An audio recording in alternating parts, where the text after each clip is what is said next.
दे रहा है पीडीएफ। तो आज हम पेपर वन का एक कंप्लीट रिवीजन लेंगे। ये मैराथन रहेगा, तो बिल्कुल कंसंट्रेट होके बातों को सुनना है। आज हम क्या क्या पढ़ने जा रहे हैं सैम जी, वेरी गुड मॉर्निंग। मैं आपको बता दूं, इसमें ये अपना नेक्स्ट सेशन के लिए बात है, वो दिसंबर एग्जाम के लिए कि आप ज्वाइन कर सकते हैं, वो बाद में बात करेंगे। आपको कुछ क्वेश्चंस करने हैं टीचिंग के, बहुत अच्छे अच्छे क्वेश्चंस होंगे। ठीक है, ये टीचिंग के क्वेश्चंस रहेंगे, टीचिंग की थ्योरी रहेगी बहुत बढ़िया बढ़िया, है ना। बहुत अच्छे से सारे कंसेप्ट्स को टीचिंग का कर लिया। ये टीचिंग के मेन मेन चीज़ें, बहुत इंपॉर्टेंट वाली बातें रहेगी। ये टीचिंग टीचिंग टीचिंग यहाँ पे जो बहुत टर्म्स यूज़ होती है। और उसके बाद हमने यहाँ पे देखिए रिसर्च शुरू किया। रिसर्च एप्टीट्यूड के हर कंसेप्ट से क्वेश्चंस पूछे जा रहे हैं।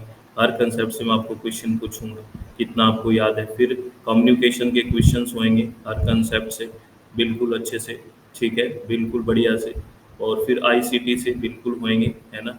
और बिल्कुल लॉजिकल रीजनिंग के क्वेश्चंस, ठीक है, बिल्कुल लॉजिकल रीजनिंग के क्वेश्चंस चलेंगे, बहुत इंपॉर्टेंट वाले आईसीटी के उसके बाद रहेंगे। ठीक है, और उसके बाद हम बात करेंगे आईसीटी के बाद बेसिकली ये आईसीटी चल रहा है या बहुत इंपॉर्टेंट क्वेश्चन होंगे। उसके बाद हम बात करेंगे पीपल डेवलपमेंट एंड इन्वायरमेंट के अच्छे अच्छे क्वेश्चंस रहेंगे। ठीक है, और उसके कंसेप्ट्स के साथ रहेंगे क्वेश्चंस। और उसके बाद फाइनली हमारे पास हायर एजुकेशन सिस्टम के जो बहुत इंपॉर्टेंट कंसेप्ट्स रहेंगे वो सारे रहेंगे। तो बहुत इंपॉर्टेंट है, ये पेपर से पहले एक पेपर हो रहा है आपका, तो आपको बिल्कुल शांति से देखना है कि ये कंसेप्ट्स क्या है, और फिर हमारा चित्त शांत हो जाएगा और फिर हम सेशन को ऑफ कर देंगे। तो अब फाइनली ये सारी बातें होंगी, मैं आपको पहले ही बता देता हूँ, बहुत सारी बातें होनी है, बहुत सारे कंसेप्ट्स हैं। और आपका अच्छा लग काम किया तो हो सकता है एज इट इज़ कई बार क्वेश्चन भी रिपीट हो जाते हैं। तो अगर आप इस सेशन को देखो और क्वेश्चन मिल जाए वहाँ पे, कितना कॉन्फिडेंस आएगा। और आप घर बैठ के इतने कम टाइम में मुझे नहीं लगता कि 10 के 10 यूनिट्स का रिवीजन कर सकते हो। तो अब हम कर लेंगे, है ना। अ, ठीक है, इसमें सैम जी सोल्व करने के लिए कोई ऐसा कैलकुलेशन नहीं है, लेकिन मैं आपको 15 सेकेंड दूंगा सोचने का, हर क्वेश्चन में आप सोच लेना, कोई बात नहीं है। चलो ठीक है, और आप आंसर कोशिश करना कि कमेंट बॉक्स में ही करें, क्योंकि फिर पोल देंगे टाइम लगेगा। पोल में आज दूंगा नहीं, आप आंसर कमेंट बॉक्स में करते चलिए। ठीक है, तो अब आप रेडी हैं, सारी चीज़ें आपको मैंने शो करवा दी है। अब सेशन को हम स्टार्ट करते हैं, टीचिंग से हम बात करना स्टार्ट करेंगे। तो और ये अपना सेशन है जो हम इसी वेबसाइट पे या ऐप पे लेंगे, और दिसंबर के लिए सेशन है होगा ये, और आपका सबका सिलेक्शन हो जाए, ये मेरी आपसे वेल विशेस हैं। तो चलो बात करते हैं इस ऑब्जर्वेशनल लर्निंग के क्वेश्चन से। और ये क्वेश्चन रिसेंटली पूछा गया था, तो इसका आंसर क्या होगा। लिखा हुआ है which of the following are the element of observational learning. Observational learning के कौन कौन से तत्व हैं, आपसे ये पूछा है, कौन कौन से एलिमेंट्स हैं। तो आप प्लीज़ बताएं कौन कौन से एलिमेंट्स हैं ऑब्जर्वेशनल लर्निंग के, क्या पता है आपको। फटाफट बात करिए, पता है ऑब्जर्वेशनल लर्निंग होती क्या है और उसके कौन कौन से एलिमेंट्स हैं। तो आंसर आता है आपको, बताइए आंसर आ रहा है।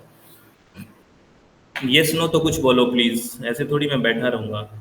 नहीं, ऑब्जर्वेशनल लर्निंग का आंसर है इसमें बेसिकली जो कौन कौन से एलिमेंट्स है, इसका आंसर आएगा फर्स्ट ABDE। ठीक है, यानी कि रिटेंशन, अटेंशन और प्रोडक्शन और motivation, these are elements of observational learning. Adaptation इसमें आपको काट देना है, तो राइट आंसर इसका फर्स्ट आएगा। क्या आएगा, first is the right answer. देखिए यहाँ आपको सोल्व किया हुआ है, the elements of observational learning according to Bandura social cognitive theory of learning are attention, retention, production and motivation. याद रखना है, अटेंशन मतलब होता है कि आप किसी चीज़ को कितना अटेंशन, कितना ध्यान से सुनते हो। रिटेंशन का मतलब होता है कि आप कितना चीज़ों को लंबे समय तक रिटेन करके रखते हो, याद करके रखते हो। जैसे कोई चीज़ आपको मैं भी बताऊंगा तो कितने लंबे टाइम तक आप उसको अपने दिमाग में रखते हो। प्रोडक्शन बेसिकली बिहेवियर ऑब्जर्व करोगे आप किसी का, तो वो कैसे आप उसका एक्ट में लेके आओगे, क्या प्रोडक्शन किया उसका आपने, और आपका मोटिवेशन कैसा है। These are elements of observational learning, ये ही है ना। याद रखना। Nikita ma'am very good morning. उसके बाद ये क्वेश्चन है बेसिकली, यहाँ कोऑपरेटिव लर्निंग की स्ट्रेटेजीज दी गई हैं और ये मीनिंग दिए गए हैं। ये टीचिंग क्या, एक मैंने पार्ट फर्स्ट डाला था उसमें भी ये क्वेश्चन हमने करे थे। बेसिकली कोऑपरेटिव लर्निंग, ये सारी की सारी कोऑपरेटिव लर्निंग है, ये भी आपको ध्यान रखना है। और यहाँ पे जो फिश बाउल पीयर टीचिंग, ये सारे कंसेप्ट बहुत ज़्यादा पूछे जाते हैं। तो चलिए इस क्वेश्चन को मैच करिए फटाफट। है ना। अब मैं ये नहीं है कि आपको डिटेल में बात करूँ, आपको फटाफट आपको करना है। ये नहीं है कि मैं कोई यहाँ पे डिटेल में पढ़ा रहा हूँ, हम एक रिवीजन कर रहे हैं एग्जाम से पहले। ठीक है। तो इसका राइट आंसर सेकंड होगा, ए का 3, बी का 4, सी का 1, डी का 2। ठीक है, ये क्वेश्चन आपसे पूछने की संभावना है। Suprita Das ji, very good morning. आपको ऐसे पूछ ले कि which are the cooperative learning है, तो ये सारी कोऑपरेटिव लर्निंग है, ऐसे भी पूछा जा सकता है। और किसका क्या मतलब है, तो ये राइट आंसर इसका सेकंड है। जब हम डिटेल में बात करते हैं तो एक एक कंसेप्ट को पढ़ते हैं कि इसका मतलब क्या है, लेकिन अभी हम एक रिवीजन कर रहे हैं। और यहाँ से भी क्वेश्चन आता है, जो लर्निंग मैनेजमेंट सिस्टम है, यहाँ से क्वेश्चन आता है। ये क्वेश्चन आपको मैंने पहले भी बताया था। फटाफट चलिए, बहुत सारे क्वेश्चन करने हैं, हर यूनिट के करने हैं। तो बेसिकली इसका राइट आंसर क्या होता है, लर्निंग मैनेजमेंट सिस्टम जो मल्टीपल असेसमेंट टूल है, जो ट्रैक स्टूडेंट्स की ट्रैक को क्या करता है, स्टूडेंट की प्रोग्रेस को ट्रैक करता है, दैट इज मूडल। ठीक है, ये है मूडल। और नेक्स्ट ये क्वेश्चन है कि which of the following software या app would a teacher use to create formative assessment. Formative assessment क्या होता है, यहाँ से भी क्वेश्चन आता है, that provide immediate feedback to student during live quiz. क्या आंसर होगा इसका, इसका आंसर क्या होगा, फटाफट बताइए। इसका राइट बी और डी होगा। बी और डी किस किस में है, बी और डी ये फर्स्ट ऑप्शन में है। याद रखें, ये माइंड मिस्टर और मायरो भी आपको पता होना चाहिए, यहाँ से भी क्वेश्चन आता है। ठीक है। उसके बाद ये है, आपको लर्निंग के बारे में बात की है, लर्निंग डाइवर्सिटी क्या है, poor classroom ventilation, digital inequality क्या है, टीचर इलेक्टेड टू इनोवेट क्या है। मतलब ये सूची 1 से सूची 2 को मैच करना है, तो फटाफट मैच करिए आराम से। ठीक है, फटाफट मैच करिए कि क्या आंसर होना चाहिए, है ना। अपने पास ज़्यादा टाइम नहीं है, फटाफट मैच करिए।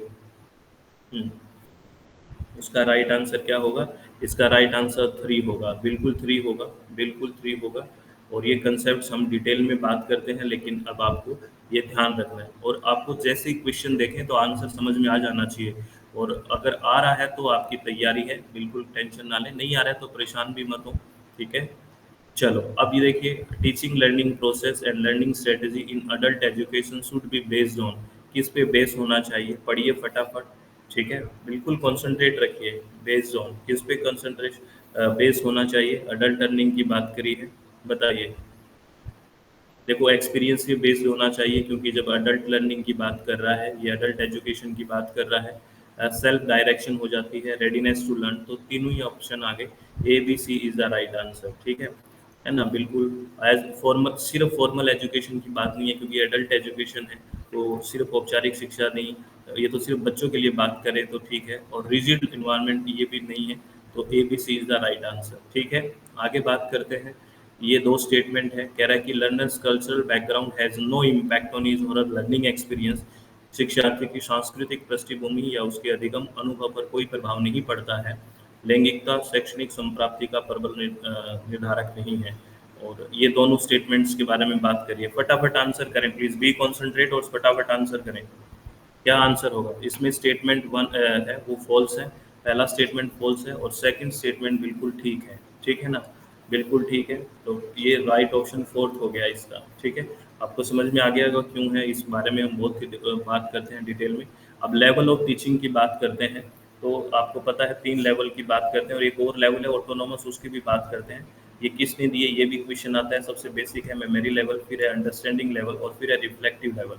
यानी कि सबसे पहले स्मृति स्तर है, फिर अवबोध स्तर है, फिर चिंतनशील स्तर है। अब यहाँ पे रोट लर्निंग होती है, सिर्फ पढ़ा रटवाया जाता है चीज़ों को, है ना, रटवाया जाता है, मेमोरी है ना, रटवाया जाता है। जैसे इसको लिखा है ना, थॉट लेस टीचिंग है ये, है ना, जो बच्चों पे होती है, बिल्कुल थॉट लेस, बहुत रटवाना। जैसे हम छोटे बच्चे को क्या है, मास्टर पढ़ाता है, फिर अब बड़े हो जाते हैं तो लेक्चरर हो जाते हैं, और फिर आप रिसर्च करते हो तो गाइड आ जाता है ना, तो आपका रोल बढ़ता हुआ जाता है।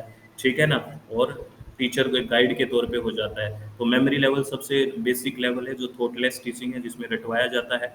अंडरस्टैंडिंग लेवल में थॉटफुल टीचिंग आ जाती है, विचारशील शिक्षण आ जाता है। इसमें फैक्ट्स के बीच रिलेशन बनाने की बात की करते हैं, फैक्ट्स के बीच रिलेशन, यानी कि समझाया जाता है चीज़ों को। और रिफ्लेक्टिव लेवल एक चिंतनशील स्तर है, और एकदम अपर लेवल का है ये, है ना, विचारशील स्तर है, जहाँ पे स्टूडेंट एक ओपन डिस्कशन की तरफ जाता है। तो यहाँ से क्वेश्चंस आते हैं। उसके बाद अगर हम ये बात करें कि मेमोरी लेवल किसने दिया, हर्बर्ट ने दिया मेमोरी लेवल।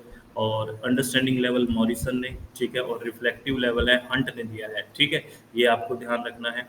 और ऑटोनोमस डेवलपमेंट लेवल क्या होता है, जहाँ ये स्टूडेंट सेंटर्ड अप्रोच है, यानी कि शिक्षार्थी केंद्रित है। यहाँ पे किसी भी तरह की फॉर्मल टीचिंग की जरूरत नहीं है, बच्चा सेल्फ डिपेंडेंट होता है और अपने फीलिंग और जजमेंट आराम से अपने आप से सीखता है। ऑटोनोमस मतलब स्वायत्त, अपने आप से सीखना। और पीयर लर्निंग क्या होती है, जो एक दूसरे से इंटरेक्ट करता है स्टूडेंट और एजुकेशन गोल के लिए एक दूसरे को पढ़ाते हैं, यानी कि सहकर्मी शिक्षण, ठीक है। उसके बाद हम बात करते हैं, आपको पता है जो अपनी पुरानी एजुकेशन पॉलिसी थी उसमें 10+2 का था, तो NEP 2020 में क्या आ चुकी है, 5+3+3+4 आ चुका है, ठीक है। और इसमें आपको पता है पहला 5 साल, फिर 3 साल, फिर 3 साल, फिर 4 साल। There are 4 stages. First is the foundational stage जो 5 ईयर का है, उसके बाद प्रिपरेटरी स्टेज जो 3 साल का है, उसके बाद मिडल स्टेज जो 3 साल का है, सेकेंडरी स्टेज जो 4 साल का है, 4 ईयर का है, ठीक है। तो ये आपको याद रखना है कि 10+2 से रिप्लेस करके क्या आया है, ये भी क्वेश्चन आता है, ठीक है। उसके बाद ये बात कर रहे हैं, ये आपसे ना टीचिंग के मेथड है जिसमें स्टूडेंट सेंट्रिक भी होता है, ठीक है, टीचर सेंट्रिक मेथड भी होता है। तो आपसे ये पूछा है, ये कौन सा, इसका आंसर करिए, फटाफट आंसर करें इस क्वेश्चन का, क्या आंसर होगा, फटाफट आंसर करें, इस क्वेश्चन का आंसर करें।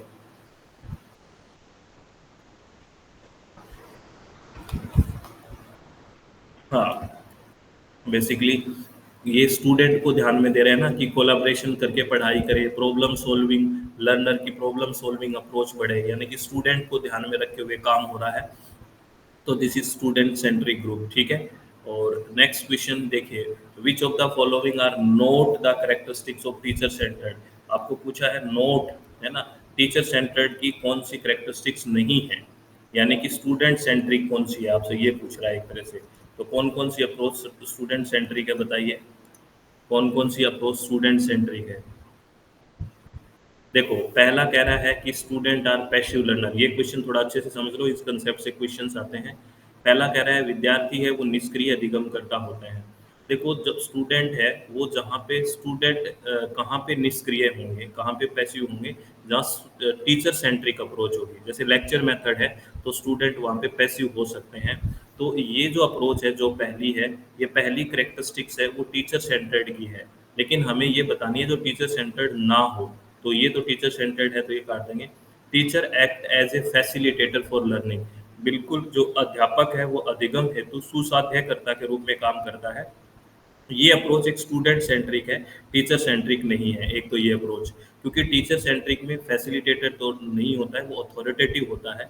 तो ये एक बिल्कुल लर्नर सेंट्रिक की होगी। Teacher directs learning activities, teacher directs नहीं करता लर्निंग एक्टिविटीज को, वो तो टीचर सेंट्रिक में करता है, ठीक है, जबकि हमें टीचर सेंट्रिक नहीं बतानी है।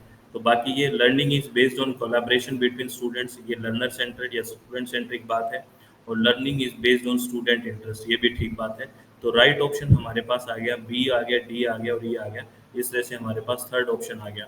तो मैं इसलिए आपको समझाया है ये, क्योंकि यहाँ पे स्टूडेंट सेंट्रिक, टीचर सेंट्रिक, इस तरह के क्वेश्चंस बहुत आते हैं, ठीक है। नेक्स्ट क्वेश्चन की बात करें तो ये आपको 3 अप्रोच दिए गई है और यहाँ पे इसका बेसिकली डिसिप्लिनरी एस्पेक्ट्स दिया हुआ है। बताइए टीचर सेंटर्ड में क्या मिलाओगे। लर्नर, देखो टीचर सेंटर्ड में कुछ चीज़ें क्या हो जाती है, इम्पोज की जाती है, तो एक आ गया हमारे पास, दो आ गया। लर्नर सेंटर्ड में बेसिकली शेयरिंग होती है लर्नर की भी, और पार्टिसिपेशन करते हैं।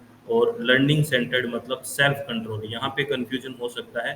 लर्नर सेंटर्ड और लर्निंग सेंटर्ड है, ये याद रखना। लर्निंग सेंटर्ड मतलब अधिगम केंद्रित होता है, वो आत्म नियंत्रण है। तो इस तरह का जो ऑप्शन है हमारे पास वो थर्ड ऑप्शन है। ये भी बहुत अच्छा क्वेश्चन है, ए का 2, बी का 1, सी का 3, ये याद रखना है। आगे अगर बात करते हैं, 7 लर्निंग स्टाइल्स होते हैं। कैसे कैसे 7 लर्निंग स्टाइल है जिसमें वो सीख सकते हैं, जैसे चीज़ों को विजुअलाइज करके सीख सकता है, सुन के सीख सकता है, लैंग्वेज यानी कि वर्बल जो शब्द होते हैं, चाहे लिखे हो चाहे बोले हों, है ना, स्पीच या राइटिंग, वर्बल। नॉन वर्बल हो जैसे काइनेस्थेटिक बॉडी लैंग्वेज होता है, ठीक है, हैंड जैसे हम टच की बात करते हैं, सेंस की बात करते हैं, है ना। और लॉजिकल भी सीख सकते हैं जैसे मैथमेटिकल हो। सोशल यानी कि साथ मिलके पढ़ना, ग्रुप में पढ़ना, जिसको इंटरपर्सनल बोला जाता है, ये आपसे क्वेश्चन पूछा जाता है। सोलिटरी होता है खुद से ही सीखना, है ना, अपने आप से, वो होता है इंट्रापर्सनल। तो दीज आर 7 लर्निंग स्टाइल, ये सीखने के 7 स्टाइल हैं, ये आपको ध्यान रखने हैं। उसके बाद मूक है, ये मैसिव ओपन ऑनलाइन कोर्सेज हैं, है ना। ये जितने भी सेक्टर्स हैं उनको कौन कोऑर्डिनेट कर रहा है, यहाँ ये इंपॉर्टेंट है, यहाँ से क्वेश्चन पूछा जाता है। जैसे non technology post graduate degree program को कौन कोऑर्डिनेट करता है, यूजीसी कोऑर्डिनेट करता है, ठीक है। उसके बाद जितने भी टेक्निकल इंजीनियरिंग यूजी और पीजी डिग्री प्रोग्राम है उसको कोऑर्डिनेट करता है NPTEL. Non technology under graduate degree program है उसको करता है सीईसी, कोऑर्डिनेट करता है consortium for educational communication. Diploma programs है उसको इग्नू कोऑर्डिनेट करता है। स्कूल की जो एजुकेशन है बेसिकली क्लास 9 से 12 वो एनसीईआरटी करता है। आउट ऑफ स्कूल यानी कि ओपन स्कूल चिल्ड्रन है जो 9 से 12 है वो एनआईओएस उसको कोऑर्डिनेट करता है। मैनेजमेंट प्रोग्राम को आईआईएम बेंगलोर करता है। और जो भी टीचर ट्रेनिंग प्रोग्राम है वो NITTR, ये एक टी और है इसमें, NITTR है ये कोऑर्डिनेट करता है, ठीक है। अब आपको इसकी फुल फॉर्म ये कब बने ये सब बातें डिटेल में हम करते हैं। अभी आपको ये जितना भी मैंने बोला उससे आपका बैकग्राउंड क्लियर हो जाना चाहिए कि अच्छा इसका मतलब क्या है, ठीक है। हो गया सबका क्लियर, हम डिटेल में जो बातें करते हैं कि कब बना, ये कब आया, इसका फुल फॉर्म क्या है, ये सब आ गया क्या आपको? आ गया क्लियर, ठीक है। उसके बाद हम बात करते हैं, आपको पता है ना क्या यूजीसी? अरे क्या बात कर दिया भावना मैम। यूजीसी एक्ट कब आया? 1956 में आया था यूजीसी एक्ट।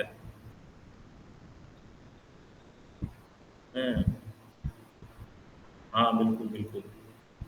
चलो, अब इफेक्टिव टीचिंग की बात करते हैं तो कुछ हेल्पिंग बिहेवियर होते हैं। और ये भी बहुत अच्छा है, हेल्पिंग बिहेवियर और की बिहेवियर से क्वेश्चन आता है। हेल्पिंग बिहेवियर मतलब सहायक व्यवहार और की बिहेवियर मतलब मुख्य व्यवहार, यहाँ से भी क्वेश्चन आता है तो आराम से समझना है। आपसे सीधा पूछ लेते हैं कि which are the helping behaviour, which are the key behaviour of effective teaching.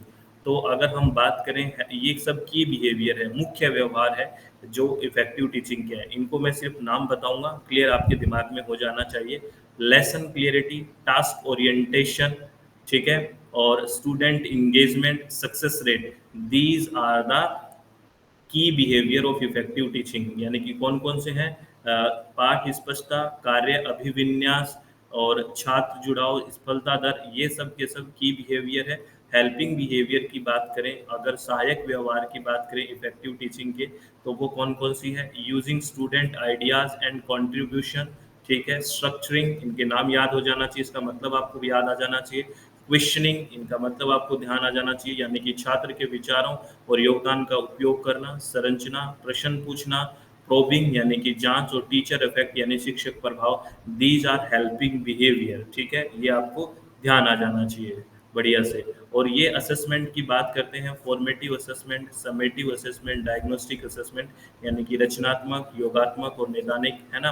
Basically हम क्या करते हैं, सबसे पहले जब हम क्लास में जाते हैं तो स्टूडेंट की स्ट्रेंथ और वीकनेस को मानते देखते हैं, यानी कि प्री असेसमेंट करते हैं कि स्टूडेंट को क्या ज़रूरत है, किस तरह से उसको इंस्ट्रक्शन देना है। तो सबसे पहले हम उसको डायग्नोज करते हैं, ठीक है ना, कि क्या चीज़ की ज़रूरत है आपको, स्ट्रेंथ और वीकनेस क्या है। उसके बाद उसका बेसिकली फॉर्मेटिव असेसमेंट होता है ड्यूरिंग स्टडी, याद रखना, अध्ययन के दौरान जो कंटिन्यूस बेसिस पे चलता है, दैट इज फॉर्मेटिव असेसमेंट, है ना, कंटिन्यूस चलता है। समेटिव असेसमेंट होता है एंड ऑफ द यूनिट, यानी कि यूनिट के एंड होने के बाद जो असेसमेंट होता है, या कोई प्रोजेक्ट चल रहा है उसके एंड होने के बाद जो असेसमेंट होता है, काम समेटने के बाद, तो समेटिव असेसमेंट होता है, ये ध्यान रखना। इप्सेटिव असेसमेंट होता है स्टूडेंट का इम्प्रूवमेंट है वो खुद से ही कंपेयर करे, यानी कि उसने पहले कैसे परफॉर्मेंस किया था और उसके बाद अब कैसा परफॉर्मेंस किया है, वो अगर खुद से कंपैरिजन करता है, दैट इज कॉल्ड इप्सेटिव असेसमेंट। ये कई बार क्वेश्चन पूछा गया है। ऑथेंटिक असेसमेंट होता है रियल वर्ल्ड टास्क, है ना, that require students to apply their skill and knowledge such as creating a project और गिविंग ए प्रेजेंटेशन। बेसिकली ये वास्तविक दुनिया के कार्य है, यानी कि प्रोजेक्ट कैसे वो प्रस्तुति देता है, किस तरह से वो प्रोजेक्ट बनाता है, एक्चुअल में वो क्या करता है, this is called authentic assessment, ये आपको ध्यान रखना है।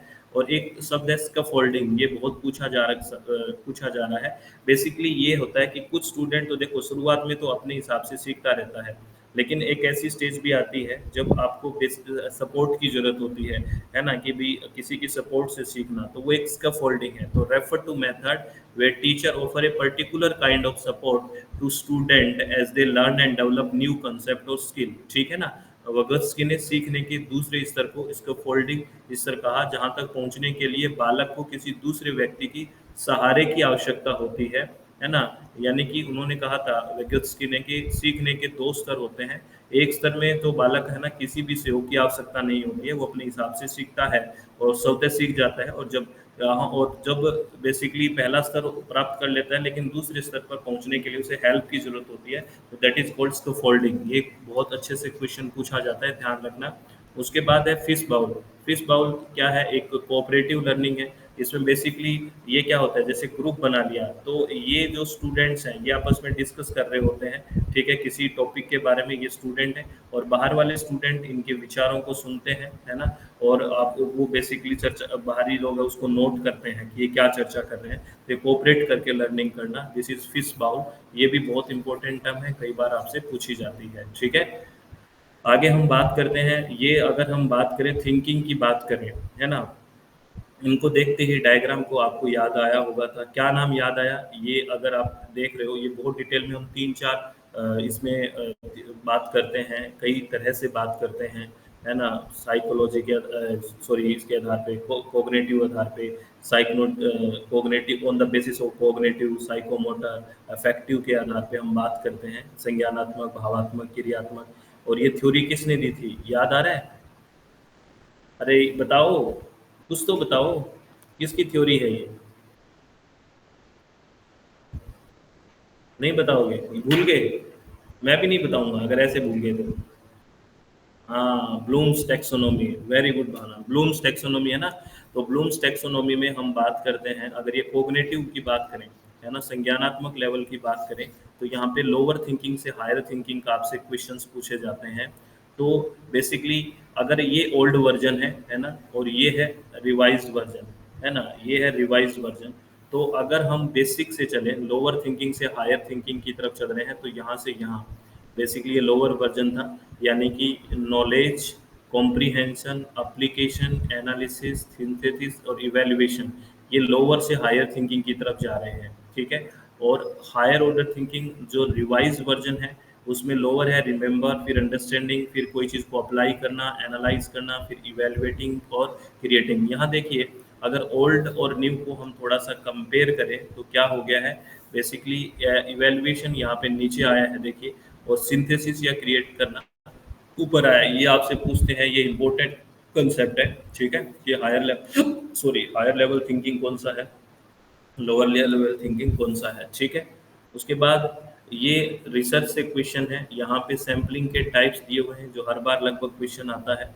और ये इंग्लिश में है, थोड़ा सा सोच के आंसर दें। हिंदी में भी मैं बता दूंगा वैसे, क्योंकि एक पेज पे आ नहीं रहा था तो मैंने इसको इंग्लिश में ही लिख दिया है। तो ऐसा कुछ इंग्लिश इसकी टफ नहीं है, पढ़ो और फटाफट आंसर करो। जब हम बात करते हैं सैम्पलिंग की और प्रोबेबल नॉन प्रोबेबल सैम्पलिंग की बात करते हैं, आपको याद आ गया होगा, उसमें हम अच्छे से इसको पढ़ने की कोशिश करते हैं सारे के सारे। तो क्या आंसर होगा, फटाफट बताइए। इसका आंसर क्या है, फर्स्ट है, ठीक है। ए का 4 है, क्यों है ए का 4? रैंडम सैम्पलिंग क्या है ना, इक्वल चांस होता है सबको। कोई रैंडमली किसी चीज़ को सिलेक्ट कर रहा है तो every sample have equal chance. A का 4 आ गया, ठीक है। और स्ट्रेटिफाइड सैम्पलिंग क्या होता है, जिसको हम हिंदी में बोलते हैं स्तरीकृत, है ना, स्तर बनाता है। क्योंकि पॉपुलेशन को हम सब ग्रुप में बांटते हैं, और जो विद इन जो बेसिकली ग्रुप में होते हैं, सब ग्रुप में, वो होमोजीनियस होते हैं। और फिर हम उसमें से रैंडमली उठा लेते हैं, तो ये हो गया। और बी का 1 हो गया। क्लस्टर सैम्पलिंग जो गुच्छीय सैम्पलिंग होता है ना, ये इसमें आ गया। डिवाइड इनटू स्मॉलर ग्रुप, जो शुरू में ही होमोजीनियस होते हैं। और सिस्टमेटिक में पहला नंबर को सिलेक्ट करते हैं, फिर जैसे हम मैंने कहा पहला पहला करूँगा, और हर 9th या कोई 10th हुआ करूँगा, फिर 11वां, फिर 21वां, फिर 31वां। ये सब आपको याद आ गया होगा, सारी चीज़ें बताओ, नाम लेते ही याद आ गया होगा। अरे बता दो प्लीज़, थोड़ा सा तो बताओ कि ये थ्योरी वाली सारी बात याद आ गई, इतनी सारी बातें करते हैं हम, ठीक है। नहीं आई तो दिक्कत हो जाएगी। साइंटिफिक रिसर्च क्या है, वैज्ञानिक शोध कैसी है, बताइए। इसमें क्या ऑप्शन आएगा, फटाफट आंसर करिए। ये क्वेश्चन बहुत बेसिक है और यहीं से क्वेश्चन पेपर बनते हैं, बताइए राइट आंसर क्या होगा, है ना। हम्म, बताइए इसका राइट आंसर क्या होगा। साइंटिफिक रिसर्च, वैज्ञानिक शोध में डाटा होते हैं, रेप्लिकेबल होना चाहिए, वेरीफाई होना चाहिए। ए बी, सब्जेक्टिव नहीं होना चाहिए, ऑब्जेक्टिविटी होना चाहिए, तो ये काट देते हैं। Right answer A B C आ गया, साइंटिफिक रिसर्च, ठीक है। अरे समझ में आ रहा है, बिल्कुल आ रहा है।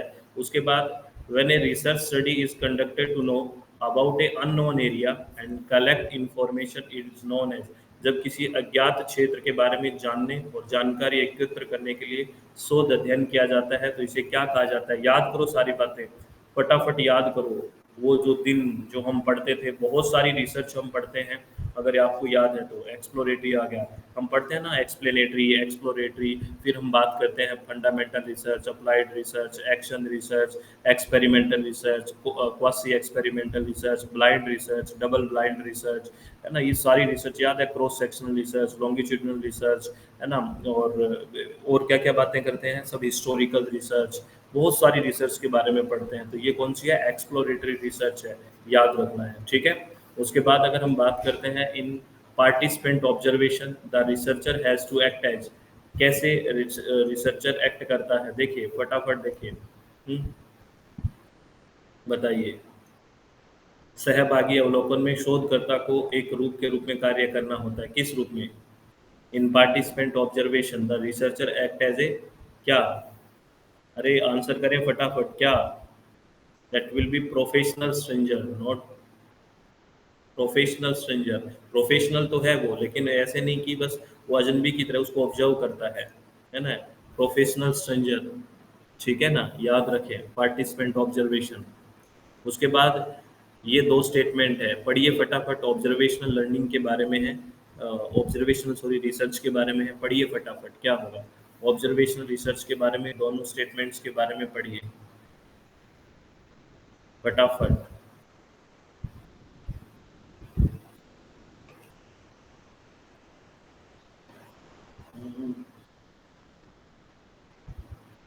इसमें दोनों के दोनों स्टेटमेंट है वो गलत है, बिल्कुल दोनों स्टेटमेंट गलत है। क्यों है? पहला कह रहा है ऑब्जर्वेशन रिसर्च जो हम अवलोकन करते हैं, the variable are actively manipulated, manipulate कैसे कर सकते हो, ठीक है ना, क्योंकि आप तो ऑब्जर्व कर रहे हो, और कोई चीज़ ऑब्जर्व कर रहे हो जो नेचुरल सेटिंग में उसे ऑब्जर्वेशन चल रहा है, आप किसी भी तरह का मैनिपुलेशन नहीं कर सकते, ये बात गलत है। Observation research allowed to eliminate the influence of man, नहीं, आपको कोई ऑब्जर्वेशन लर्निंग को नेचुरल सेटिंग में ऑब्जर्वेशन कर रहे हो, आप किसी भी तरह के दूर नहीं कर सकते हैं, है ना, कोई एक्सनियस फैक्टर को किसी भी तरह से, तो ये भी गलत है। यानी कि दोनों के दोनों जो है गलत है ना। नंद गोपाल राय जी कह रहे हैं हिंदी में पढ़ने में, मुझे बताना कहाँ से, लो अब पढ़ लो इसको, अब देखो। नंद गोपाल मुझे बता दो, कोई दिक्कत आ रही है कोई बात नहीं, अब पढ़ने में आ रहा है नंद गोपाल राय से, ये स्लाइड थोड़ा कोई बात नहीं, अब पढ़ने में आ रहा है क्या? फटाफट चलो मुझे बता देना, कोई इश्यू आए तो कोई बात नहीं, चलो कोई बात नहीं।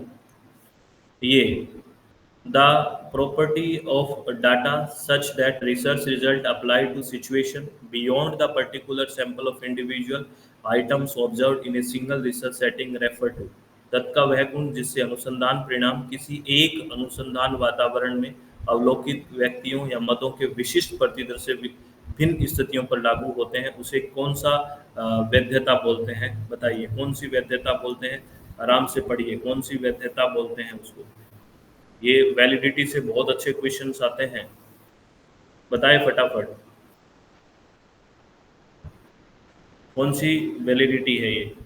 अरे आइटम सिंगल रिसर्च सेटिंग है और apply to situation beyond the particular sample, this is external validity. भूल के सारा हम इतना पढ़ते हैं, कन्वर्जेंट, डाइवर्जेंट, इंटरनल, एक्सटर्नल, सब वैलिडिटी की पढ़ते हैं। ऐसे क्या कर रहे हो आप? ऐसे तो तुम ना करो भाई, ऐसे करोगे तो कैसे बात बनेगी, है ना। अभी इतना डिटेल में नहीं बता पाऊंगा भावना मैम, आप जाके सर्च करना जो डिटेल कोर्स है उसमें, आप फटाफट इसको देखो, वरना बहुत सारी चीज़ें रह जाएगी। विच among the following is not, उसमें ये ना एक्सटर्नल सीधा ही बता रहा है कि बियॉन्ड अदर सिचुएशन में लग जाता है, तो एक्सटर्नल भी लग रहा है वो, ठीक है।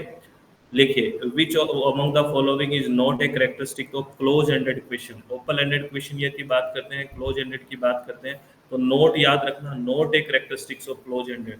क्लोज एंडेड की कौन कौन सी कैरेक्टरिस्टिक्स नहीं है, आपसे ये पूछा है, ठीक है, बताइए क्लोज एंडेड की कौन सा नहीं है, आराम से आंसर करें,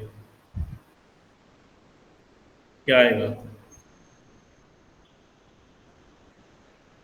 बताइए क्लोज एंडेड की क्या बेसिकली करेक्टरिस्टिक्स नहीं है? बेसिकली क्लोज एंडेड हो गया ना, तो क्लोज एंडेड में ऑब्जेक्टिविटी हो जाती है ना। तो they allow unusual response that survey researcher में नॉट हैव कंप्लीट। तो वे असामान्य प्रत्युत्तरों की अनुमति देते हैं जिनकी सर्वेक्षण शोधकर्ता में अपेक्षा नहीं की है। देखो ऐसा करेक्टरिस्टिक्स क्लोज एंडेड की हो ही नहीं सकती, क्योंकि क्लोज एंडेड में तो ऑब्जेक्टिविटी होती है। तो आपने जो बेसिकली ऑप्शंस मान लो अगर बना के दिए उसी में से आंसर आना है, और आप ऐसा तो कोई अनयूजुअल रिस्पॉन्स तो आएगा ही नहीं, वो बेसिकली ओपन एंडेड में आता है जहाँ पे सब्जेक्टिविटी होता है। तो ये कोई करेक्टरिस्टिक्स नहीं है क्लोज एंडेड की, ठीक है, ये कोई क्लोज एंडेड की करेक्टरिस्टिक्स नहीं है। समझ में आ रहा है आप लोगों को भाई? अरे यस और नो फटाफट बताइए, मैं आगे चलूँ फिर। मैं इतना टाइम नहीं है ना कि मैं आपको एक एक चीज़ अभी समझाऊँ, सारी यूनिट्स करनी है हमें। उसके बाद देखिए, arrange the following in the correct order their appearance in APA style, है ना। अमेरिकन साइकोलॉजिकल एसोसिएशन है उसका जो हम बेसिकली रेफरेंस की बात करते हैं, तो एपीए स्टाइल में लिखना है आपको। याद करो एपीए स्टाइल रेफरेंस को कैसे लिखते हैं, क्या पहले आएगा, उसके बाद क्या आएगा, उसके बाद क्या आएगा, उसके बाद क्या आएगा, क्या आएगा एपीए स्टाइल, बताइए फटाफट। इसका राइट आंसर है सी डी ए बी, यानी कि इसमें सबसे पहले बेसिकली इनिशियल ऑफ ऑथर, है ना, लेखक के नाम के पहले अक्षर लिखते हैं, है ना। उसके बाद हम टाइटल ऑफ आर्टिकल लिखते हैं, ठीक है। उसके बाद हम basically name of journal in italics ये लिखते हैं, और उसके बाद डी ओ आई लिखते हैं। डी ओ आई पता है क्या होता है? अरे डी ओ आई क्या होता है पता है क्या? तो इसका right answer C D A B गया, है ना। यहाँ से आता है एमएलए, शिकागो, वैंकूवर, ये सब जो बेसिकली पढ़ते हैं ना रेफरेंस लिखने के स्टाइल, यहाँ से क्वेश्चन आते हैं। ये बेसिकली डीओआई है, डिजिटल ऑब्जेक्टर आइडेंटिफायर, याद रखना। डीओआई है डिजिटल ऑब्जेक्ट आइडेंटिफायर, यानी कि उसका एड्रेस डिजिटली हम कहाँ पे डॉक्यूमेंट्स को देखें। तो digital object identifier is a string of number, letter and symbol used to uniquely identify article or document and to provide it with permanent web address, DOI, ठीक है। ये याद रखना, डिजिटल ऑब्जेक्ट आइडेंटिफायर। उसके बाद ये कम्युनिकेशन से question है जिसकी हम बात करते हैं, है ना। ये पढ़िए क्या है ये क्वेश्चन फटाफट। Which of the following are true of kinesics, a type of non verbal communication. Non verbal communication के बारे में क्या ट्रू है? वर्बल नॉन वर्बल में बहुत सारी टर्म्स हम पढ़ते हैं, फटाफट पढ़िए क्या ट्रू है इसमें। पहला ऑप्शन है A B C, second option है बी सी और डी, थर्ड ऑप्शन है सी डी और ई, और लास्ट ऑप्शन है ए डी और ई। क्या आंसर आना चाहिए फटाफट? इसका राइट आंसर है सी डी और ई, ठीक है ना। नॉन वर्बल होगा, काइनेसिक्स है ना। तो ये कह रहा है, पहला कह रहा है kinesics doesn't convey any meaning, ऐसा थोड़ी है, बॉडी लैंग्वेज तो सबसे ज्यादा रोल अदा करता है ना। Kinesics doesn't reflect the social system of an animal, sorry an individual. Basically social system तो होगा ही होगा, है ना। सामाजिक व्यवस्था को तो प्रतिबिंब करता है, सिंबल साइन सब सामाजिक व्यवस्था के आधार अनुसार होते हैं। लेकिन ये तीनों ठीक है, कह रहा है body movement of individual have potential meaning, सही बात है, किसी व्यक्ति की शारीरिक गतिविधियों के संभावित अर्थ होते हैं। Kinesics can be subject to systematic analysis, बिल्कुल काइनेसिक्स व्यवस्थित विश्लेषण के अधीन हो सकता है। और a person's body language is a part of his social system shared with other, किसी व्यक्ति की शारीरिक भाषा उसकी सामाजिक व्यवस्था का हिस्सा है, बिल्कुल C D is the right answer. उसके बाद ये कम्युनिकेशन में downward communication, upward communication, horizontal communication और ग्रेपवाइन कम्युनिकेशन, अधिगामी, ऊपरीगामी, क्षैतिज, और जो ग्रेपवाइन कम्युनिकेशन है उसके बारे में बात की गई है। फटाफट मैच करिए, ये मैच करना है आपको, these are options to match, है ना। अब मैं ज़्यादा समझाऊंगा नहीं क्योंकि सारे टॉपिक्स ऐसे होंगे नहीं, फटाफट फिर फटाफट याद आ जाना चाहिए, बस याद देखते ही कि हाँ, फटाफट करिए क्या राइट आंसर आएगा, याद आ जाना चाहिए। अरे ऐसे कैसे कर रहे हो? डाउनवर्ड कम्युनिकेशन कौन सा होगा? मोस्ट कॉमन कम्युनिकेशन किसी ऑर्गेनाइजेशन में, ये D is the right answer. A4 B3 C2 D1, D is the right answer. ये बहुत इंपॉर्टेंट है, कम्युनिकेशन का हम कितना अच्छे से बेसिकली सारे टाइप्स पढ़ते हैं ऑन द बेसिस ऑफ, हर एक तरह से पढ़ते हैं कि वेव क्या है रिलेशन के आधार पे, ठीक है ना। 4 3 2 1, अच्छा दोनों ऑप्शन सेम है तो दोनों ही ऑप्शन हो गए, ठीक है। अच्छा डी डी है ना, तो ये दो ही ऑप्शन डी है ना, ए बी सी तो ऊपर हो गए। अरे ये ए है, ये बी है, ये सी है, 2 बार डी प्रिंट हो गया है, डी ऑप्शन देखो, ठीक है। चलो which of the following statement is true और feature for effective communication. Effective या निम्नलिखित में से कौन सा प्रभावी संचार की विशेषता है? बताइए, प्रभावी संचार की कौन कौन सी विशेषता है इफेक्टिव कम्युनिकेशन की? अब दिमाग लगाइए अपना फटाफट, है ना, कौन सी है प्रभावी संचार की? सारी ही की सारी जो विशेषताएं हैं ये प्रभावी संचार है। Must reflect the humbleness, it should both direct indirect, it should not contain ambiguity, it should not वैग और फॉल्स, यानी कि ये प्रेषक की विनिम्रता को दर्शाता है। प्रत्यक्ष और अप्रत्यक्ष दोनों होना चाहिए। इस अस्पष्टता नहीं होनी चाहिए, अस्पष्ट या गलत नहीं होनी चाहिए। बिल्कुल ठीक बात है। All of the are correct, ठीक है, all the above are correct. उसके बाद ये which of the following are considered a psychological barrier, है ना, मनोवैज्ञानिक अवरोध कौन कौन से हैं? बताइए फटाफट। हम फिजिकल बैरियर बात करते हैं, साइकोलॉजिकल बैरियर बात करते हैं, तो कौन कौन से इसमें साइकोलॉजिकल बैरियर है आपसे ये पूछा है। पहला ऑप्शन है ए बी डी, दूसरा ऑप्शन है ए बी ई, तीसरा ऑप्शन है ए बी डी और ई, और लास्ट ऑप्शन है ऑल ऑफ द अबो। कौन कौन सा है जो बेसिकली साइकोलॉजिकल, है ना, मनोवैज्ञानिक रूप से बैरियर है? तो इसका राइट ऑप्शन कौन सा होगा? राइट ऑप्शन होगा इसका सी, है ना, A B D E, A B D E, these are, है ना। ये कम्युनिकेशन कॉन्टेक्स्ट है, यानी कि किस संदर्भ में आप बात कर रहे हो। ये कोई बेसिकली साइकोलॉजिकल बैरियर थोड़ी है भाई, है ना। ये A B D E is a psychological barrier. A भी है ना, आप डिफेंसिवनेस और फियर है, ये आपके दिमाग में होता है, मनोविज्ञान में ही रहता है, तो ये भी है। सी को हटाओ, सब मिलाओ, ठीक है, यानी कि A B D is the psychological barrier. और बैरियर से हर बार क्वेश्चन पूछा जाता है, ध्यान रखना। उसके बाद हम बात करें power failure and absence of proper communication facilities fall under which barrier of communication. विद्युत अवरोधन और उचित संचार सुविधाओं का अभाव संचार की किस बाधा के अंतर्गत आता है? बताओ कौन सी बाधा है ये? आप बात कर रहे हो और लाइट चली गई, सर लाइट चली गई, मरवा दिया, आज ही तो सारी बातें करनी थी, तो वो कौन सा बैरियर है? दिस इज, अरे लाइट चली गई तो भाषा का बैरियर थोड़ी होगा, मैकेनिकल बैरियर है। कैसे बावड़े हैं, अभी तक उठे नहीं हो क्या? है ना। प्रॉपर कम्युनिकेशन अंडरवर्ल्ड विच बैरियर? पावर फेलियर है। तो मैं तो लाइट जाती मैं बोल ही नहीं सकता, बस मेरी तो बात ही ऐसी है, तो मैं लैंग्वेज वाली बात कर लिया, है ना। बावड़े, कैसे तो बावड़े बावड़े बच्चे हैं। बताइए, what of the following is considered an effective form of verbal communication, है ना। निम्नलिखित में से किसे मौखिक संचार का एक प्रभावी रूप माना जाता है ना। बताओ फटाफट। ये तो बहुत सिंपल है ना। स्टोरी टेलिंग, अपनी दादियाँ कहानी सुनाती थी ना, वो सारी याद है अभी तक। तो स्टोरी टेलिंग, जैसे एक मूवी देख के आते हो आप 3 घंटे की, सारी याद रहती है आपको। अब मैं बोलूँगा मेरे को बाद आप भूल जाओगे, ऐसा क्यों भाई? है ना। सर आप कहानी सुना दो ना। अच्छा, पढ़ लो आप। स्टोरी टेलिंग, है ना, वर्बल कम्युनिकेशन का इफेक्टिव फॉर्म है।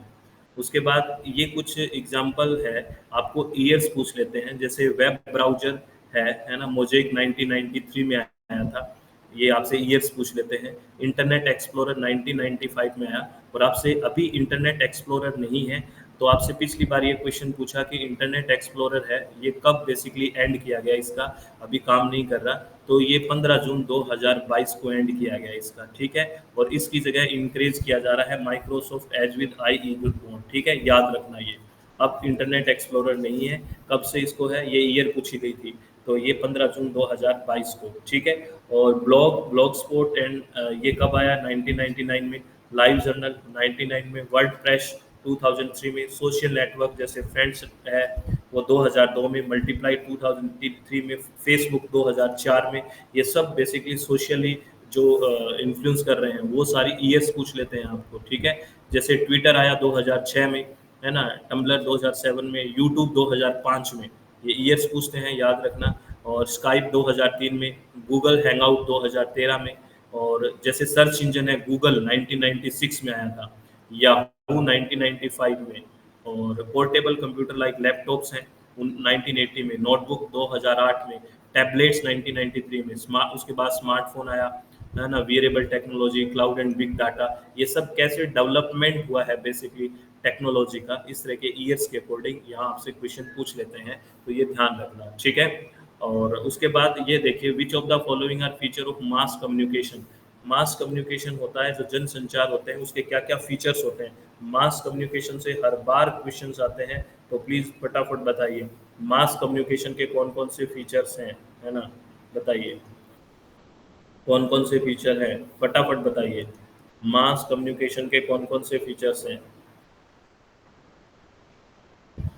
फटाफट बताओ भाई। ऐसे तो वेट मत कराओ, वेट कराओगे तो दिक्कत हो जाएगी। मास कम्युनिकेशन के, मास कम्युनिकेशन के फीचर है सी डी ई, यानी कि सी ऑप्शन। अरे मास कम में आपको कोई फेस टू फेस कम्युनिकेशन करता है क्या मास कम्युनिकेशन में आके? कैसे बावड़े पूछ हो आप लोग। ठीक है, ये कैसे कर दिया आपने, फेस टू फेस कैसे होगा भाई? फेस टू फेस आएगा, मास मीडिया आके फेस टू फेस बताता है आपको, टीवी में आएगा, अरे तू सुनना। प्राइवेट थोड़ी होता है, कोई निजी थोड़ी है, सबके लिए पब्लिक है ये, पब्लिक है, रैपिड हो गया है, और एक प्रोफेशनल सोर्स होते हैं, बिल्कुल प्रोफेशनली आपको डिलीवर किए जाते हैं, तो C D is the right option. उसके बाद मास मीडिया मोस्टली ऑपरेटिंग, जनसंचार माध्यम अधिकांशतः संचालित कहाँ होते हैं? पर्सनल, ब्यूरोक्रेटिक, पब्लिक और एथिकल स्फेयर, कहाँ पे होते हैं? फटाफट बताइए। अब तो आंसर ठीक कर दो, है ना, कहाँ है ये, फटाफट बताओ कहाँ पे होता है ये, बताओ बताओ फटाफट। Basically this is public sphere. क्या होता है? Public sphere. चलो बहुत बढ़िया। Logicians are primarily interested in, तर्कशास्त्री मुख्य रूप से निम्नलिखित में से रुचि रखते हैं। जो तर्क करने वाले होते हैं, लॉजिकल रीजनिंग से क्वेश्चन है, वो कौन सी लैंग्वेज में इंटरेस्ट रखते हैं? Emotive language, poetic language, informative language या डायरेक्टिव लैंग्वेज, बताइए। मैं पानी पी लेता हूँ, इतने आप फटाफट बताओ। हम्म।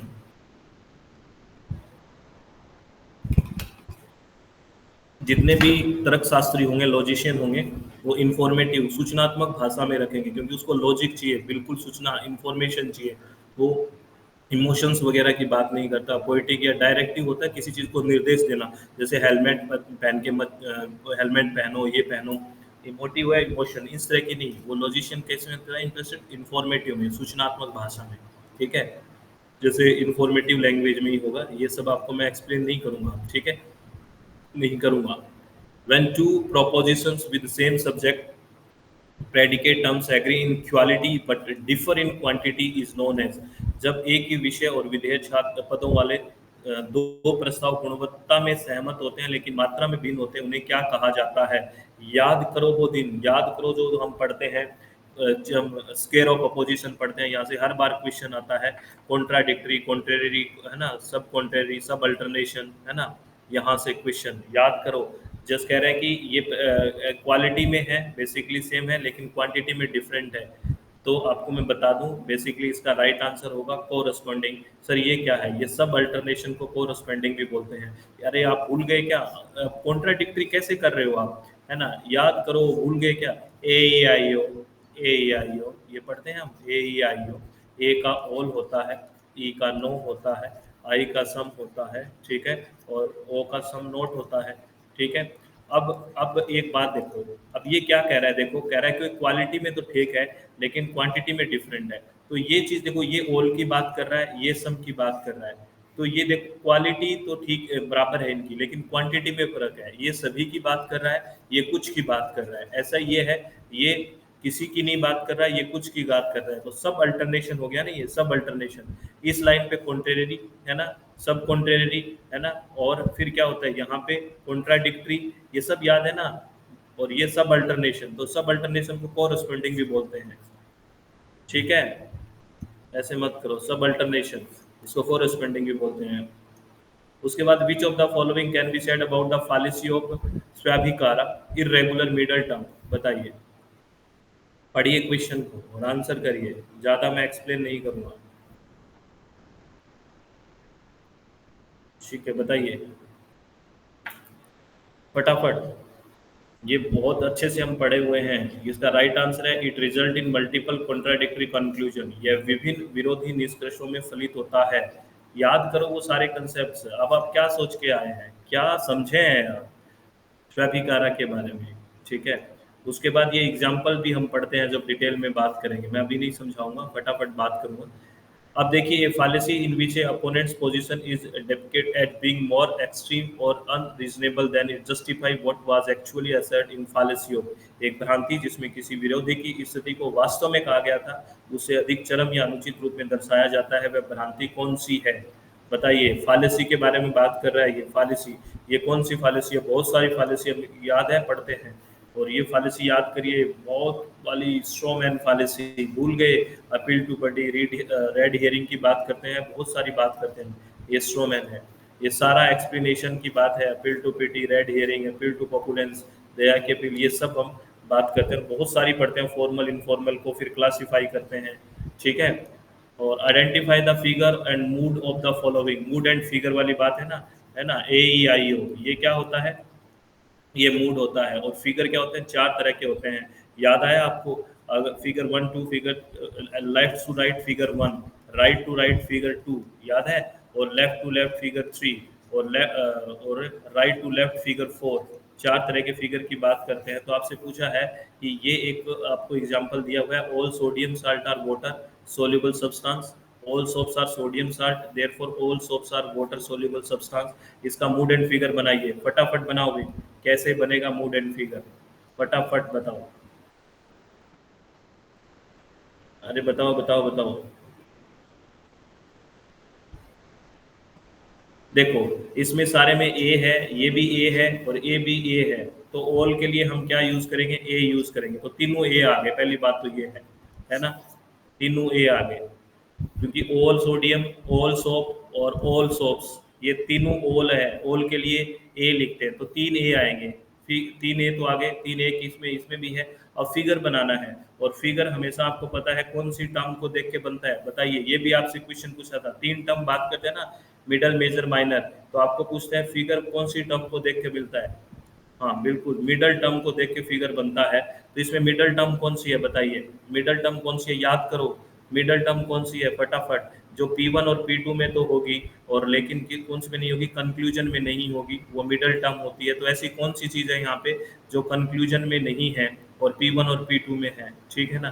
तो बेसिकली यहाँ पे आप देखो, जो सोडियम सोल्ट है ना, जो सोडियम सोल्ट है, वो सिर्फ P1 और P2 में है, कंक्लूजन में नहीं है। तो ये कहाँ से कहाँ आ रहा है? ये लेफ्ट साइड से इधर आ रहा है, राइट साइड में, है ना, यानी कि डायरेक्शन चेंज हो रही है ना। तो लेफ्ट से राइट में आएगा, तो देखिए पहली बात की थी ना, फिगर 1 बनेगा, तो फर्स्ट फिगर बनेगा, fourth option is the right answer, ठीक है। आर्ग्यूमेंट बाय एनालॉजी आर, बताइए, सादृश्य द्वारा तर्क क्या है? बताइए, आर्ग्यूमेंट बाय एनालॉजी क्या है? क्या है फटाफट? यानी कि हम किसी के सादृश्य क्या होता है, यानी कि एक जैसा दिखता है, उसके हिसाब से हम क्या करते हैं, उसका अनुमान लगाते हैं, आर्ग्यूमेंट करते हैं सामान्यतः। तो वो क्या है? प्रोबेबिलिटी, संभावना है कि ये ऐसा हो सकता है, प्रोबेबल, ठीक है। अब दिमाग खराब तो नहीं हो रहा आप लोगों का? चलो एक बार बात कर लेते हैं, सब मजा आ रहा है कि नहीं ये बताओ? चित्त शांत है या जग सुना सुना लग रहा है, ये बताओ, सही बताना, जग सुना सुना लग रहा है? नहीं लग रहा? बहुत बढ़िया, बस ऐसे ही आपको वहाँ रहना है। ये बताइए, because every part of a certain machine is light in weight, the machine as a whole is light in weight commits fallacy of, क्योंकि किसी मशीन का प्रत्येक भाग हल्का होता है, इसलिए पूरी मशीन भी हल्की होती है ना। और ये कथन निम्न में से किसकी भ्रांति दर्शाता है? याद करो, हम फालेसी का फिर एक क्वेश्चन करने आए हैं। याद करो वो दिन जब फालिसी की बात करते थे, है ना, याद करो वो दिन जो फालिसी की बात करते थे। तो ये है ना, कौन सी है? फालिसी ऑफ कंपोजिशन, है ना। अब इसका उल्टा होगा फालिसी ऑफ डिवीजन, याद है आपको? बिल्कुल, संयोजन। उसके बाद ये क्वेश्चन आईसीटी से है, पढ़िए फटाफट question. With reference to digital communication which of the following statement A to D are true, A से डी के 4 बेसिकली स्टेटमेंट्स दिए गए हैं, आपको बताना है कौन से ट्रू है। फर्स्ट ऑप्शन है A and B, second option है B and C, third option है ए एंड सी, और लास्ट एंड फोर्थ ऑप्शन है बी सी एंड डी। आपको बताना है कि कौन कौन से ऑप्शंस हैं वो ठीक हैं, फटाफट, 10 सेकंड है आपके पास।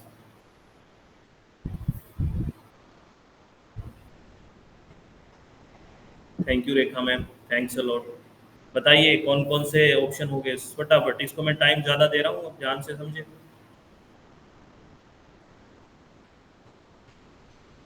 नहीं याद आया? इसका राइट आंसर है फोर्थ, बी, सी और डी।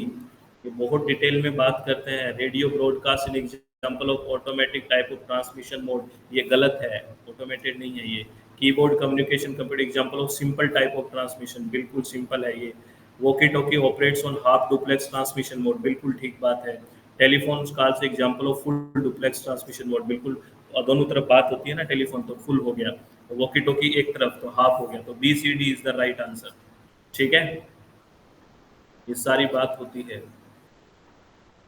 चलो नेक्स्ट क्वेश्चन, ये सारा एक्सप्लेन अब नहीं करूंगा मैं। ये question, malware type, malicious software की बात करते हैं ना, जो आपके कंप्यूटर को हानि पहुंचाते हैं, और उनकी डेफिनेशन क्या है।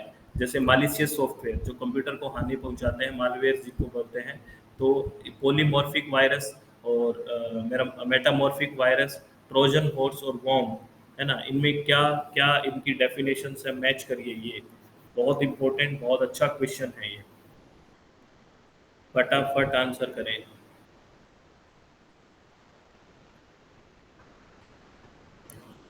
बताएं क्या आंसर होगा। चलो मैं आंसर बता रहा हूँ आपको। राइट आंसर इसका थर्ड होगा, ए का टू, बी का फोर, सी का वन, डी का थ्री। आप लोग थोड़ा रिवीजन कम करे हो मेरे हिसाब से। राइट ऑप्शन इसका थर्ड होगा, है ना, राइट ऑप्शन इसका थर्ड होगा भाई, याद रखें। ठीक है, और इसको अच्छे से मैच भी कर लें। ऐसा थोड़ी है कि एक एज इट इज आ जाएगा क्वेश्चन, लेकिन इनकी डेफिनेशंस आप देखें क्या क्या डेफिनेशंस हैं, याद करें अच्छे से। उसके बाद ये सारी डेफिनेशंस मैंने यहाँ लिखी हुई है, अब मैं आपको पढ़ के नहीं बताऊंगा। Second media is characterize by the rise of, द्वितीय मीडिया युग की क्या विशेषता है बताइए। द्वितीय मीडिया युग कौन सा है, फटाफट बताइए। द्वितीय मीडिया युग कौन सा है? जो अभी इंटरैक्टिव मीडिया है ना, इंटरैक्टिव मीडिया है, दैट इज द्वितीय मीडिया युग, इंटरैक्टिव, है ना, याद रखना। सेकंड मीडिया एज, थोड़ा बता देता हूँ, refer to era mark by emergence of interactive communication technology like internet, social media and digital platform, है ना। और first media age which was dominated by traditional one way communication like print, radio और television, that was first media age. ठीक है, उसके बाद with respect to RAM and ROM which of the following statement are true. आपको बताना है RAM और रोम के संबंध में कौन से कथन है वो सत्य है। आपके पास ऑप्शन है A B, sorry, A D E, B C D, A B C D E. ये बताना है आपको कि कौन कौन से आपको ठीक लग रहे हैं, रैम और रोम के बारे में बताना है ना। बिल्कुल डिटेल में बात होती है इसकी, रोम रोम में बसने वाला, याद आया कुछ? इसका राइट आंसर कौन सा है? बी, सी और D are right. B C D और राइट, है ना, क्योंकि random access memory instruction are currently working on, ये परमानेंट नहीं होती, टेम्पररी होती है। ठीक है, और जो ROM store on the B I O S, बिल्कुल ठीक है। RAM allow the user to read and write data, है ना। और ये टर्न ऑफ के बाद रैम टूट जाता है, ये कहता है दोनों को रखता है नहीं। और रोम क्या होता है? Read optical, real optical memory थोड़ी होता है, तो ये भी कट गया। राइट ऑप्शन बी, सी और डी है। ठीक है, नेक्स्ट क्वेश्चन। मैच करना है, इधर डिस्क्रिप्शन दिया हुआ है और इधर आईसीटी की टर्म्स दी गई हैं, बिल्कुल नॉर्मल क्वेश्चन है ना, बताइए।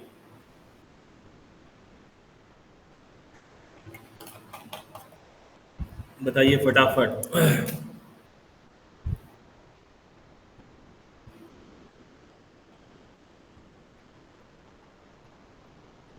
फटाफट इसका राइट आंसर करिए भाई, क्या आंसर होगा? बिल्कुल सही बात है। इसका राइट आंसर कौन सा हो गया? फोर्थ हो गया। बिल्कुल सिंपल था, मैच हो गया। ठीक है, नेक्स्ट क्वेश्चन।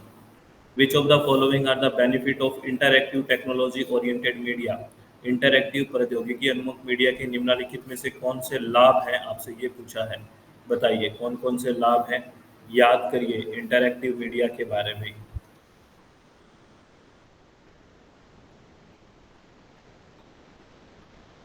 फटाफट फटाफट। इसका right answer, very good Nikita ma'am, C D E is the right answer. C D E is the enhancement of individualism और बेसिकली डेमोक्रेटिक डिसेंट्रलाइजेशन और परमिट्स क्रिएटिविटी, सी डी ई।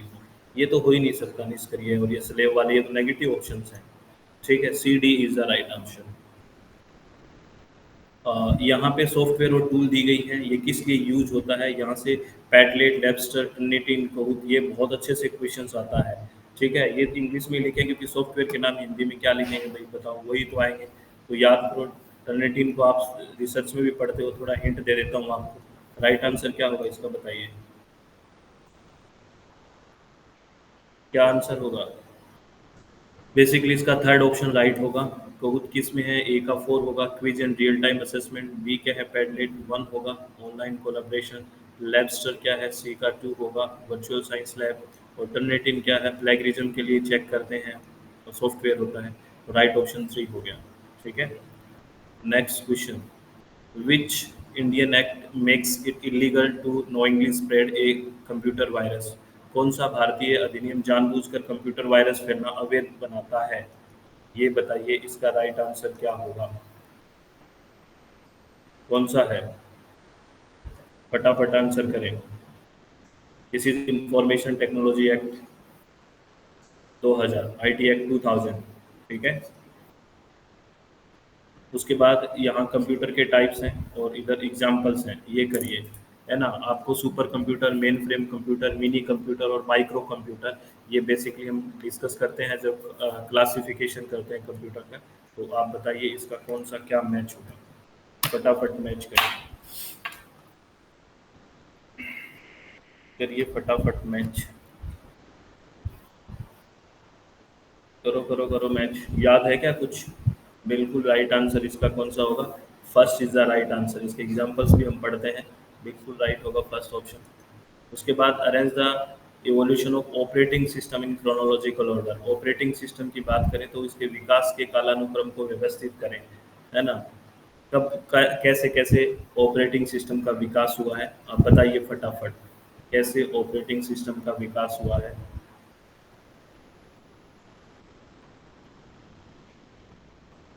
बताओ बताओ फटाफट फटाफट।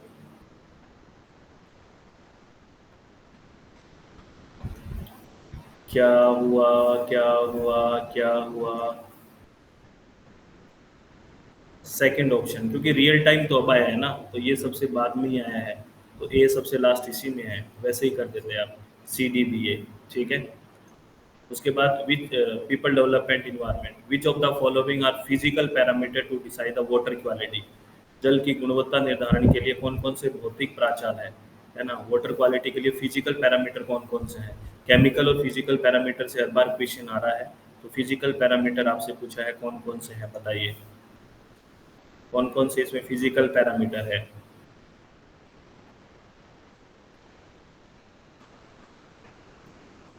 बताओ बताओ, ऐसे टाइम मत लो। फिजिकल केमिकल पैरामीटर याद है आपको? हमने सेपरेटली करते हैं इसको। इसका राइट आंसर डी है, बी सी और ई। टेम्परेचर फिजिकल पैरामीटर है, और टोटल जो सस्पेंडेड सॉलिड्स हैं वो बिल्कुल फिजिकल पैरामीटर है, और बेसिकली कंडक्टिविटी है वो फिजिकल पैरामीटर है। तो बी सी और E is the physical parameter. याद रखना, फिजिकल पैरामीटर और केमिकल पैरामीटर से क्वेश्चन आ रहे हैं। ठीक है, उसके बाद ये मैं आपको लिख भी दिया है, फिजिकल पैरामीटर में क्या क्या चीज़ें हैं, colour, taste, odour, temperature, turbidity, solids and electric conductivity. ठीक है, केमिकल में कौन कौन से हैं, पीएच है, acidity, alkalinity, chlorine, hardness, dissolved oxygen और बीओडी, दीज आर केमिकल, रासायनिक मानदंड और भौतिक। ठीक है, अरे ठीक है क्या? बोलिए बोलिए फटाफट, ठीक है। चलो, next question. Which among the following are natural greenhouse gases, Himalaya की कौन सी प्राकृतिक ग्रीन हाउस गैसेज है? ये ऑप्शंस हैं, नेचुरल ग्रीन हाउस गैसेज कौन कौन सी हैं, बताइए फटाफट, नेचुरल ग्रीन हाउस गैसेज कौन कौन सी हैं?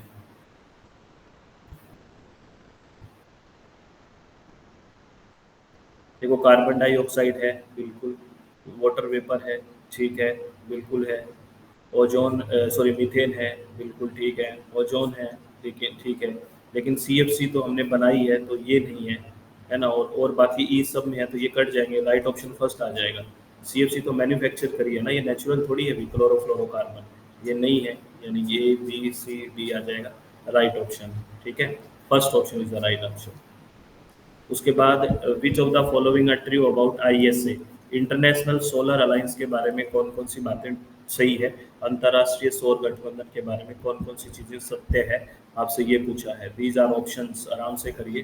कौन कौन सी हैं जो सत्य है आईएसए के बारे में। याद है जब हम एग्रीमेंट की बात करते हैं, इंटरनेशनल एग्रीमेंट्स की, तब ये टॉपिक्स पढ़ते हैं कई सारे, पेरिस वेरिस सब पढ़ते हैं। इसका राइट ऑप्शन है बी, डी और ई। ये तीनों बातें ठीक है जो बी में लिखी हुई है, डी में लिखी हुई है और ई में लिखी हुई है, ठीक है ना। और इसका हेडक्वार्टर कहाँ है, आपको पता ही है हेडक्वार्टर कहाँ है इसका, आईएसए का, इंटरनेशनल सोलर अलायंस का। बताओ भाई कहाँ है हेडक्वार्टर। गुड़गांव, गुरुग्राम, इंडिया में है, ठीक है। इसलिए पहला तो कट ही गया ये। चलो आगे चलते हैं, ये सब बातें डिटेल में हम अब नहीं पढ़ेंगे, ठीक है। चलो, soot particle are, soot particles कौन से होते हैं बताइए। सूट पार्टिकल्स कौन से होते हैं ये बताइए, क्या विशेषताएं होती हैं सूट पार्टिकल्स की।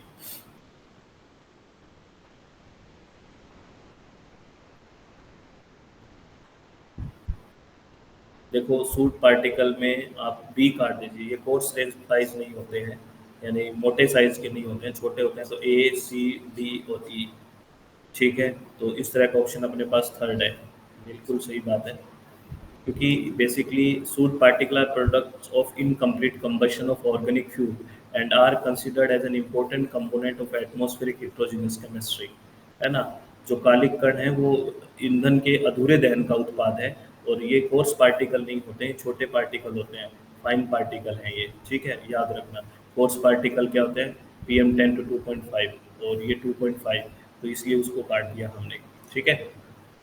अब ये पढ़ के तो नहीं बताऊंगा ना मैं सारी बातें, अभी आपको याद आ गई होगी ये स्लाइड्स देखते ही कुछ बातें। यानी water body gets enrich with nutrient, the process is called, क्या होता है कि इसको जब न्यूट्रिएंट रिच होती है तब क्या होता है, यूट्रोफिकेशन, बिल्कुल यूट्रोफिकेशन होता है। बताइए which of the following statement are correct in respect of greenhouse gases. Greenhouse gases के संदर्भ में कौन सी बातें ठीक है, फटाफट देखिए ये क्वेश्चन, पढ़िए पढ़िए कौन कौन सी बातें ग्रीन हाउस के में ठीक है।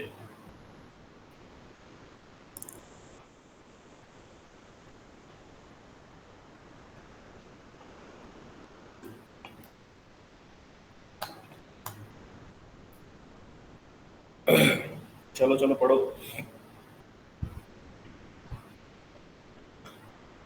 देखो ये ऑप्शन तो बिल्कुल ही गलत है, ये कह रहा है कि पहला ऑप्शन कह रहा है कि they are generally light green in colour है, इसको काट दो आप, ए को काटते ही सारे ऑप्शंस कट जाते हैं सी के अलावा। तो राइट ऑप्शन कौन सा हो गया इसका, C is the right option, C is the right option, ये काट दो।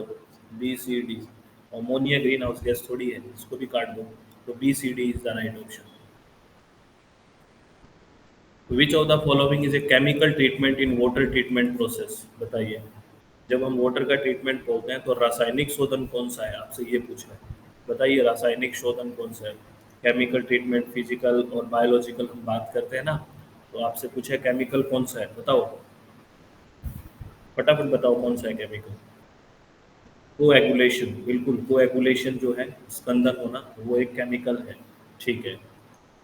Most of the countries in international Solar alliance, अंतर्राष्ट्रीय सौर गठन मगर अधिकांश देश कहाँ पे उपस्थित है बताइए।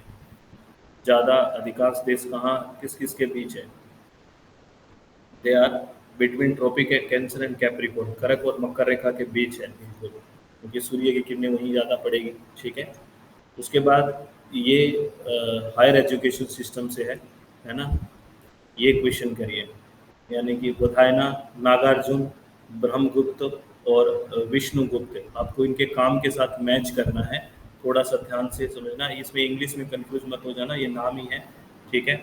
इनके काम क्या क्या है, कौन किसके लिए फेमस है, ये बड़ा इंपॉर्टेंट क्वेश्चन है, ठीक है। स्कॉलर दिए हुए हैं और इनके काम दिए हुए हैं। तो राइट ऑप्शन इसका है थर्ड, ए का 3, बी का 1, सी का 4, डी का 2, वेरी नाइस, ठीक है। उसके बाद है इनके बारे में डिटेल की बात की गई है, वो अब मैं नहीं बात करूँगा। उसके बाद ये पूरा डिटेल है इनका, ठीक है।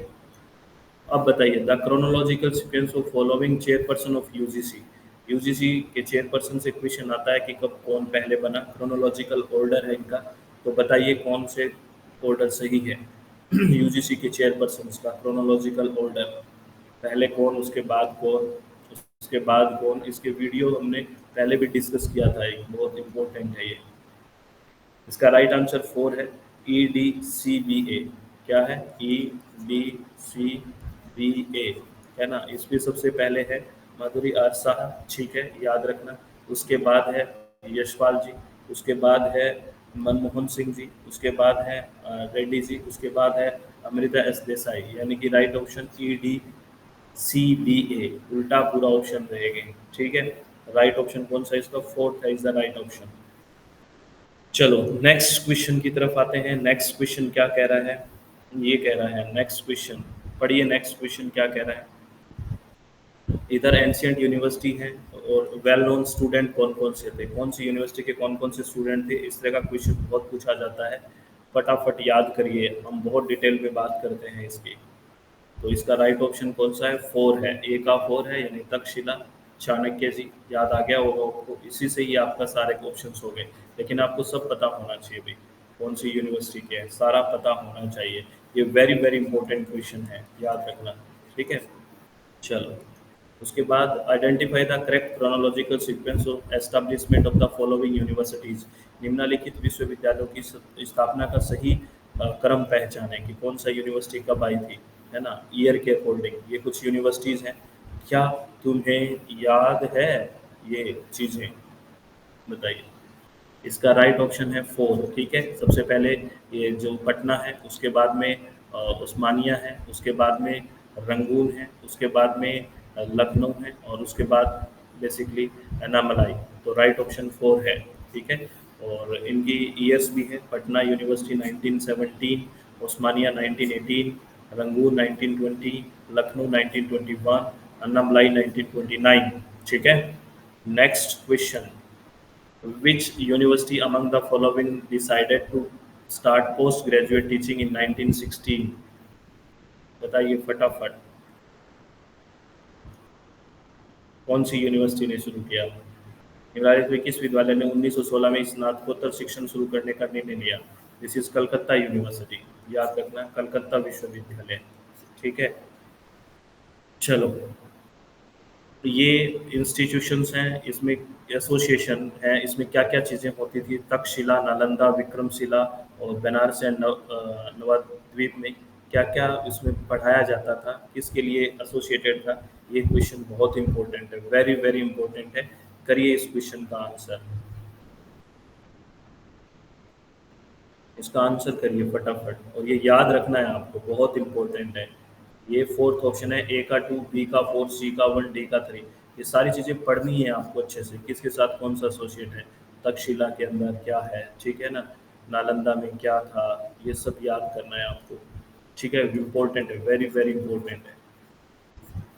चलो, which of the following is incorrect under post modernism paradigm? उत्तर आधुनिकतावाद प्रतिमान के अंतर्गत निम्नलिखित में से कौन सा गलत है? ये क्वेश्चन पूछा है, पोस्ट मॉडर्नाइजेशन के बारे में गलत क्या सा है, बताइए कौन सा गलत है, पढ़िए ऑप्शंस को। सेकंड ऑप्शन ये गलत है, it accept all the grand narratives as the foundation for research. यह सभी भव्य आख्यानों के शोध के आधार पर के रूप में स्वीकार करता है, ये गलत है ना, बिल्कुल। Of the new university set up between 1920 and 1913 India, a purely affiliating university was। Bharat में 1920 और 1930 के बीच स्थापित नए विश्वविद्यालय में विशुद्ध रूप से संबद्ध विश्वविद्यालय कौन सा था?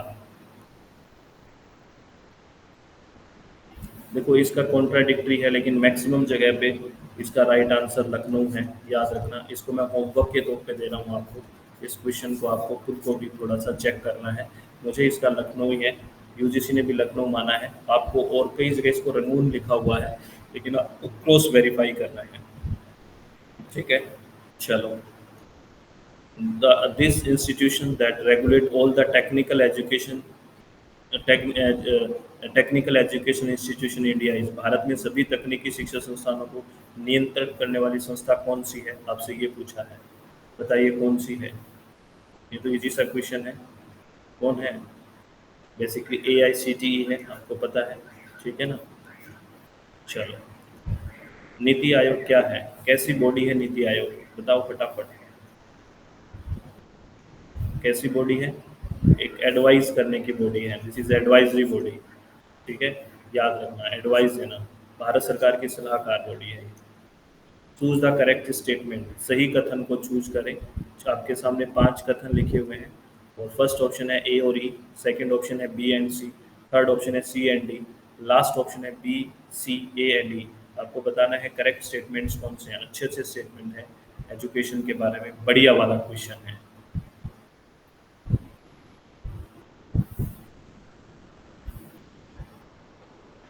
बताइए कौन कौन से स्टेटमेंट्स ठीक हैं इसमें। एक तो पहला स्टेटमेंट ठीक है ना? एक लास्ट वाला ए और ई, दो ही स्टेटमेंट ठीक है। आप पढ़ के देखोगे ना, और कोई स्टेटमेंट ठीक नहीं है। Higher education is also known as, higher education को उस शिक्षा को निम्न नामों से भी जाना जाता है। किस नाम से? बताओ बताओ फटाफट। अरे दिस इज टर्सरी एजुकेशन, प्रत्यक्ष शिक्षा हायर एजुकेशन है, वो टर्सरी एजुकेशन है। ठीक है, चलो कोई बात नहीं। उसके बाद next question, Indira Gandhi national open university establish in year, Indira Gandhi राष्ट्रीय मुक्त विश्वविद्यालय की स्थापना कौन से वर्ष में हुई थी? बताओ भाई फटाफट फटाफट, इसका तो याद है आपको। सर हमें तो सभी याद है, क्या है answer? Answer answer answer answer 1985, very nice. उसके बाद which of the following recognize for the first time that government should give frank and cordial support to female education to and take effective measure for its expansion. निम्नलिखित में से किसने पहली बार मान्यता दी कि सरकार को महिला शिक्षा को स्पष्ट और सौहार्दपूर्ण समर्थन देना चाहिए और इसके विस्तार के लिए प्रभावी उपाय करना चाहिए? किसने कहा ये बात किसकी है? बताइए फटाफट, बताइए फटाफट। दिस इज वुड्स डिस्पैच, याद रखना, Wood's dispatch. National Council Women मत कर देना, वुड्स डिस्पैच। ये बताइए, in ancient India education system learner were given training in the following occupations in the field of, प्राचीन भारतीय शिक्षा प्रणाली में शिक्षार्थियों को निम्नलिखित क्षेत्रों में प्रशिक्षण दिया जाता था। किस किस में प्रशिक्षण दिया जाता था? बताइए।